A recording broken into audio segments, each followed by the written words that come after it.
America के राष्ट्रपति Donald Trump बीच में ही G7 समिट को छोड़कर व्हाइट हाउस लौट आए तो उस समय अंतर्राष्ट्रीय मीडिया में कई तरह की बातें कही जा रही हैं। अमेरिका के एक न्यूज चैनल फॉक्स न्यूज ने यह दावा किया है कि कनाडा से निकलने से पहले राष्ट्रपति ट्रंप ने अमेरिका की नेशनल सिक्योरिटी काउंसिल को व्हाइट हाउस के सिचुएशन रूम में पहुंचने का निर्देश दिया था।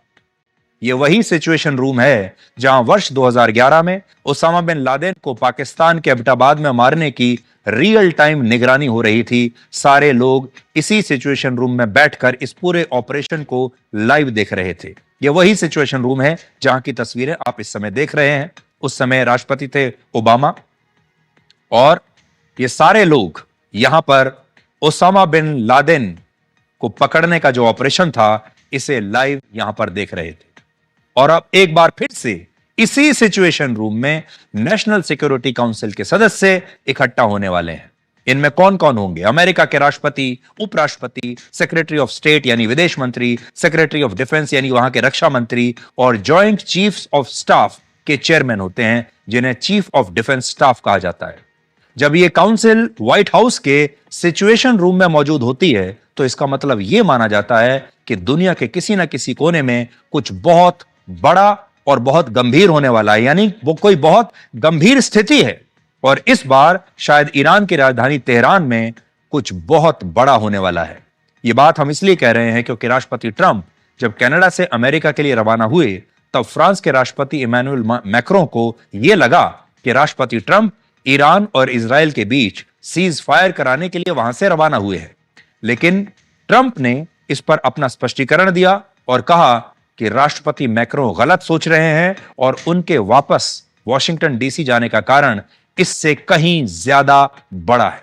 तो सोचिए ऐसा क्या कारण हो सकता है जो इजराइल और ईरान के बीच सीज फायर से भी बड़ा हो। राष्ट्रपति ट्रंप ने अपने social media platform truth social पर दो और बड़ी बातें लिखी हैं। पहली बात, उन्होंने तेहरान में मौजूद सभी लोगों से कहा है कि वो तुरंत तेहरान को छोड़कर भाग जाएं, कहीं और चले जाएं।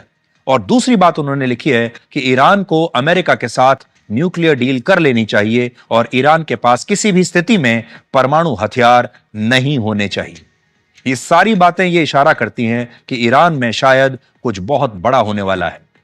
हालांकि क्या बड़ा होगा इसके बारे में किसी के पास अभी कोई ठोस और पुख्ता जानकारी नहीं है। मकसद है ईरान के न्यूक्लियर साइट्स और न्यूक्लियर हथियारों को बनाने की क्षमता को हमेशा के लिए पूरी तरह से नष्ट कर देना। इसमें इजराइल को काफी हद तक कामयाबी मिल गई है। उन्होंने ईरान के परमाणु हथियार बनाने की क्षमता को अभी खत्म कर दिया है। दूसरा मकसद है इजराइल का, वो खुद किसी के सामने नहीं आता बल्कि अपने इन अलग अलग संगठनों के जरिए हमले करवाता है। तो आप ये समझ लीजिए कि ये सारी ईरान की ही सेनाएं हैं। अगर इजराइल ईरान की सत्ता से आयतुल्ला खामेनी को हटाने में कामयाब हो जाता है तो इन आतंकवादी संगठनों को ईरान से जो ऑक्सीजन मिलती है, जो समर्थन मिलता है, जो पैसा मिलता है, जो हथियार पर कही है और दुनिया को यह बताया है कि जब तक ईरान में खामेनी रहेंगे तब तक यह युद्ध समाप्त नहीं हो सकता। So are you going to target the supreme leader? Look, we're doing what we need to do. I'm not going to get into the details. से जुड़े अलर्ट रेडियो पर भी प्रसारित नहीं कर सकते।